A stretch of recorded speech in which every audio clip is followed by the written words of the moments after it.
Hello, students. Welcome to the continuation of human rights in British rule. And now we'll be dealing with destroying indigenous political institutions. In this lecture, we will examine how British colonial rule systematically destroyed India's indigenous political institutions. These institutions had existed for centuries and were central to the governance of Indian society. They included village panchayats, local councils, guild assemblies, and the authority of regional rulers. Together, they ensured that governance was participatory, localized, and rooted in the customs of the people. Our agenda for today's is structured into several parts. First, we will understand what indigenous political institutions were and how they functioned before colonial rule. Then, we will study how the British viewed these institutions, often dismissing them as backward, corrupt, or inefficient, and why they sought to replace them. Next, we will analyze how the British introduced centralization and bureaucracy concentrating power in the hands of the Governor General and later the Viceroy, while sidelining local rulers and communities. How Britishers destroyed the decentralized political system and turned it into an autocratic, centralized, absolutist system. We'll then move on to see the decline of village panchayats, the erosion of indigenous justice system, and the ways in which princely states lost their sovereignty. After that, we'll study the social and economic linkages, how revenue policies, education, colonial law further weaken indigenous political authorities. Finally, we will discuss resistance against the destruction, the long term consequences for Indian political culture, and how the nationalist movement later revived the demand for self rule by recalling the older traditions of autonomy. By the end of this lecture, we will clearly see that colonial rule not only exploited India economically, as discussed in the previous lectures, but disempowered it politically also. When we speak of destroying indigenous political institutions, we are referring to the systematic dismantling of India's own system of governance that was destroyed under the British colonial rule. Before the arrival of the British, governance in India was decentralized and deeply rooted in local communities. Panchayats managed village affairs, guilds regulated trade, and regional rulers maintained order while respecting community autonomy. The British, however, regarded these institutions as outdated and unfit for what they called modern administration. Their mindset was shaped by the idea of the civilizing mission. They believed British law, bureaucracy, and centralized authority were superior, and therefore they set out to replace Indian traditions with their own models. This process was not just administrative but also political. By stripping authority from Indian communities and rulers, the British ensured that all power flowed upward to colonial officials and ultimately to London. Indigenous voices were excluded and decision making became distant, rigid, and alien. Thus, the destruction of indigenous political institutions meant much more than changing governance structures. It was about disempowering the people of India, making them subjects rather than participants in their own rule. The alienation created deep mistrust and resentment, laying the groundwork for nationalist demands for self rule in the future. To understand the loss, we must first recognize the strength of indigenous institutions before colonial intervention. At the village level, panchayats managed land distribution, settled disputes, maintained water systems, and organized community welfare. These councils were respected and their decisions were binding, giving villagers a sense of participation and justice. Beyond villages, guilds of traders and artisans functioned like modern associations. They regulated quality, prices, and trade practices. They also played roles in financing temples, schools, and social welfare. Kings and rulers, though powerful, really interfered with such local institutions, respecting their autonomy. Justice was often delivered quickly and cheaply through local councils, unlike the slow, expensive, and alien system later introduced by the British. These institutions also reflected India's diversity. Different regions had unique structures, but all shared the principle of community based governance. In short, indigenous political institutions were not primitive. They were adaptive, participatory, and suited to Indian social fabric. Their destruction meant not only the loss of governance systems, but also the uprooting of cultural traditions of self rule that had existed for centuries. The British attitude towards Indian institutions was one of dismal and contempt. Colonial officials often described Indian system as corrupt, inefficient, or superstitious. They portrayed themselves as reformers bringing order and rationality. They ignored the fact that Indian governance had sustained vast population for centuries. Instead, they introduced British style administration modeled on law courts and bureaucratic systems from England. This part of their claim to a civilizing mission. Courts were restructured to follow English law, which was unfamiliar and inaccessible to ordinary villagers. Judges, usually British, applied procedures that required lawyers, fees, and lengthy processes. In contrast, local dispute resolution had been swift and affordable. When referring to British judges, I would like to mention the fact that the codification of Hindu personal law began during the British period because Britishers were bewildered by the uh, extreme diversity that existed in Hindu community. From north to south and east to west, there were diverse rules, customary practices, marriage, inheritance, adoption, succession, etc., etc. And they were unable to really understand the local system of diversity and richness. And therefore, they started the process of codification so that it is convenient for them to rule or to address the disputes within the Hindu community. However, in this process, they destroyed the very richness of Hindu community. By dismantling Indian institutions, the British also undermined local legitimacy, authority, shifted away from trusted community leaders, and was placed in the hands of distant officials. What was once participatory became hierarchical and alien. This attitude was not neutral, it was political. By portraying Indian systems as backward, the British justified their own control. They claimed they were modernizing India, but in reality, they were dismantling effective local traditions to consolidate colonial power. One of the key ways the British destroyed indigenous institutions was through centralization. Power was now concentrated in the hands of the Governor General and later the Viceroy, leaving little room for local authority. District collectors became the most powerful official, combining executive, judicial, and revenue functions.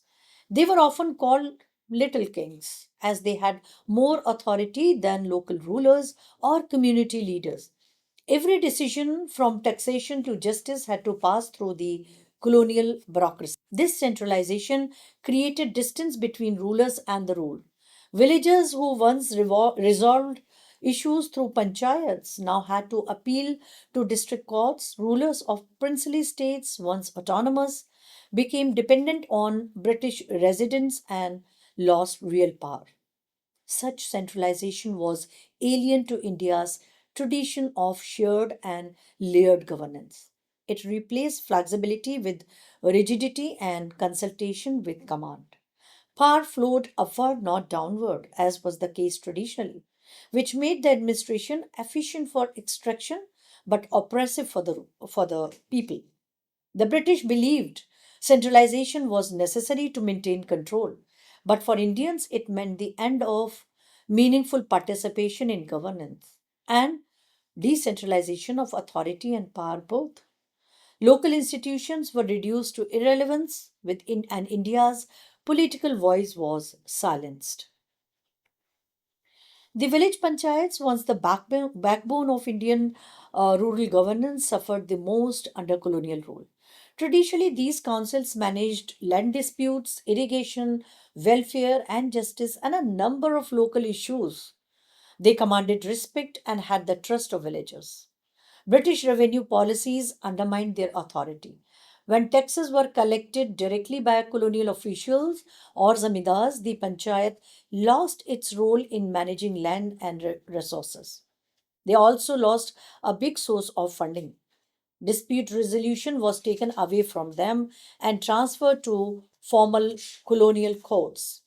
This stripped villages of autonomy, where once decisions were made locally. Now villages had to travel long distances to district headquarters for justice, often at great expenses and highly time consuming.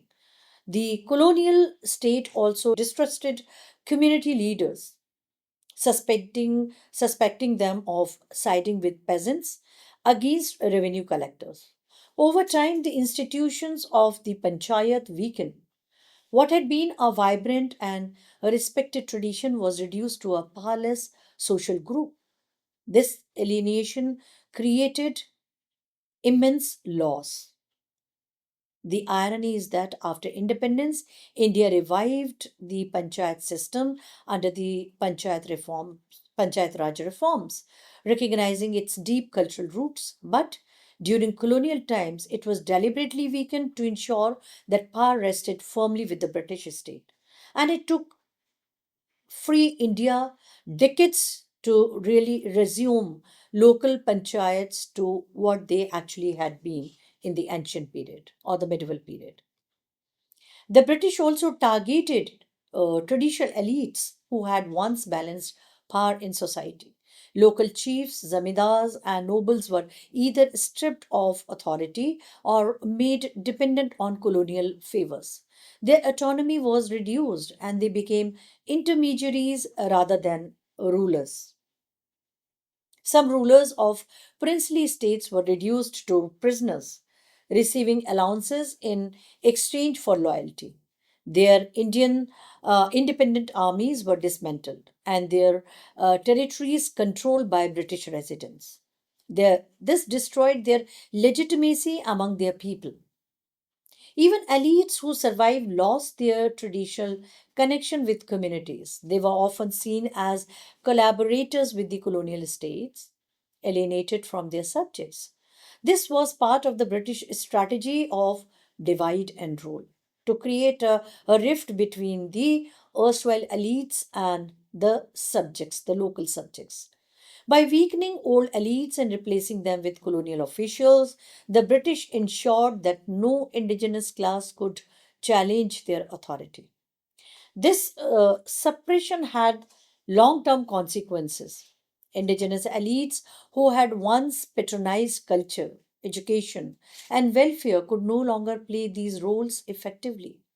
Communities that had relied on their support were left vulnerable. In short, traditional elites were neutralized and colonial officials became the new centers of power. This created a vacuum in Indian political life that only the nationalist movement could later fill.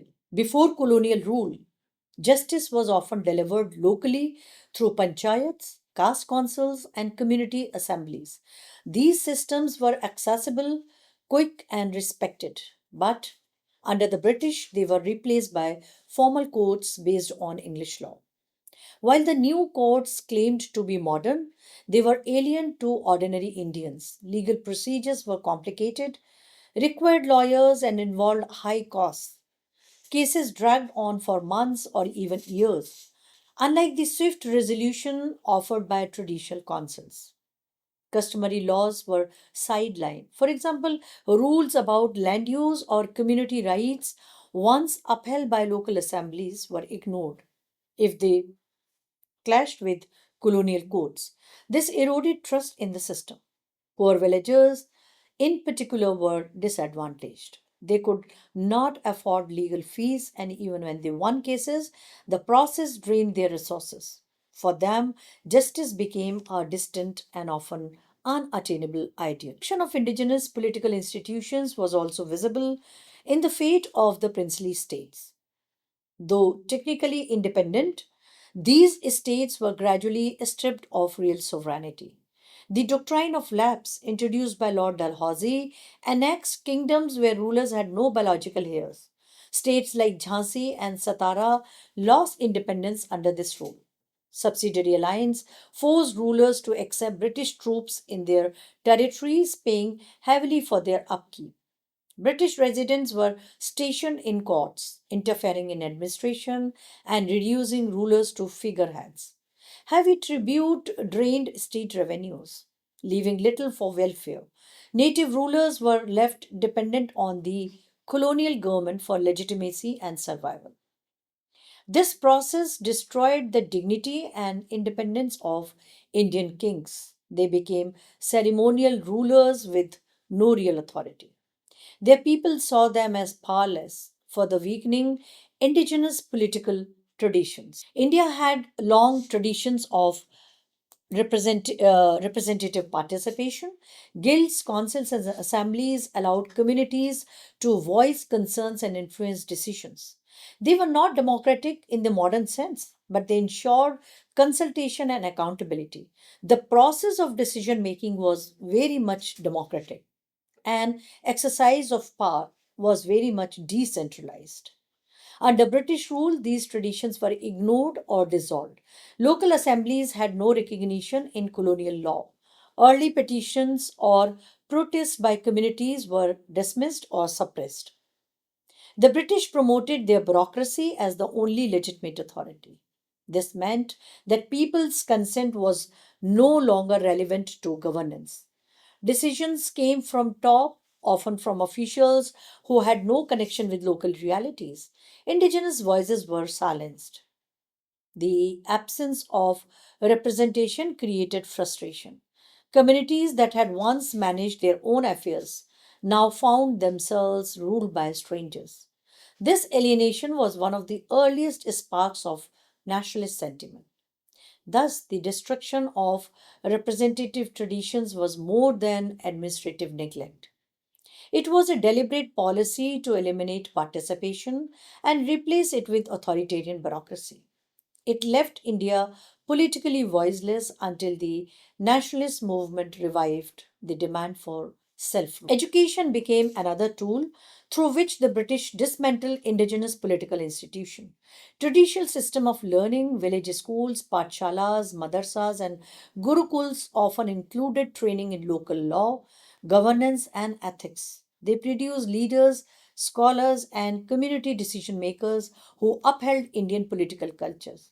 The British, however, introduced a new education system with a different aim. As Macaulay famously argued, it was designed to create a class of persons Indian in blood and color, but English in taste, in opinions, in morals, and in intellect. Instead of producing leaders, this system produced clerks and administrators loyal to the colonial state. Indigenous political thought was sidelined. Concepts of dharma, Raj dharma, and village self rule were replaced with lessons on English history, literature, and law.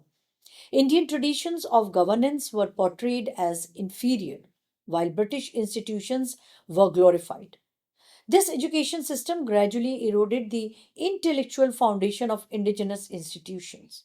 Community leaders trained in local customs lost importance, while those educated in colonial schools gained power. The new elite was tied to the colonial administration, not to the people. Thus, education became a subtle but powerful means of political disempowerment and creating a sense of inferiority amongst the Indians. It reshaped Indian minds to accept colonial authority and distance them from their own traditions of self rule. The creation of a Centralized bureaucracy was perhaps the most visible sign of the destruction of indigenous institutions. The Indian Civil Services (ICS) became the backbone of colonial governance. It was dominated by British officers, with only a handful of Indians allowed entry after 1861, and even then under very restrictive conditions. This bureaucracy was designed to be loyal to the crown, not to the people of India. District collectors and commissioners had sweeping powers over revenue, law, and order. They were answerable only to the Governor General or Viceroy, not to any local people. This system has continued even today. Even today, the bureaucracy or the civil servants do not consider themselves as the servants of people or servants of independent India, Indian government, but as modalities of British rule. And therefore, they are ruthless administrators even today. We have done little reform in we can see little reform in the attitude of bureaucracy. This system bypassed and replaced indigenous institutions, panchayat, councils, and rulers were reduced to irrelevance as bureaucrats became the ultimate authority in every district. Villagers who once settled matters through local leaders were now forced to deal with distant officials applying rigid colonial laws. The bureaucracy was efficient in extraction but alien to Indian society. It centralized power, suppressed participation, and imposed decisions from above. While the British portrayed it as modern and rational, for Indians it symbolized exclusion and disempowerment. In short, the colonial bureaucracy was not a reform but a tool of domination. It destroyed the political space where Indians could exercise authority and replaced it with a rigid system designed only to serve colonial interests. The ethos continue even today as far as bureaucracy people relationship is concerned. The destruction of political institutions was closely linked to economic exploitation. Colonial revenue policies undermined the financial base of local governance. When village panchayats lost control over land revenue, they also lost their political authority. Taxation systems like permanent settlement empowered zamindars loyal to the British, weakening traditional leaders. Peasants who once relied on panchayats now depended on moneylenders whose power grew under colonial law. Political autonomy was tied to economic control, and both were taken away. Princely states too were financially drained. They paid heavy tributes and military expenses, leaving little for local administration. Without economic independence, their political independence became meaningless. By monopolizing revenue, the British ensured that indigenous institutions could not survive. Councils, rulers, and guilds that once financed education, welfare, and justice lost their resources. The economy became the foundation of colonial political control. Thus, political destruction was not separate from economic exploitation. Both worked together to hollow out India's institutions. The loss of financial autonomy ensured that no indigenous political body could challenge the authority of the colonial states. Despite the systematic attack, Indians did resist the destruction of their institutions. Local uprisings often defended traditional leaders and customs. The revolt of 1857, for example, was partly a reaction to the erosion of political sovereignty, both of rulers and communities. And that is why Bahadur Shah Zafar became the symbolic leader, or the monarch was declared as the symbolic ruler of India, or the leader of this revolt. Zamindars, soldiers, peasants, and artisans joined the rebellion, seeking to protect local authority from colonial domination. Village councils supported rebels by providing shelter and resources. The uprising was brutally suppressed, but it showed that Indians valued their political traditions.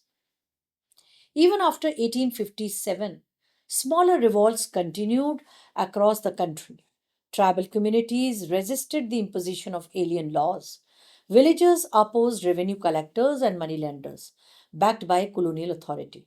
Intellectuals like Nauroji and Ranade critiqued the destruction of self rule, connecting it to the broader exploitation of India. While resistance was often crushed, it kept alive the memory of autonomy. It reminded Indians that self rule was part of their heritage. Decentralized power and participation of people in decision making is their heritage. This memory later became a rallying cry for the nationalist movement.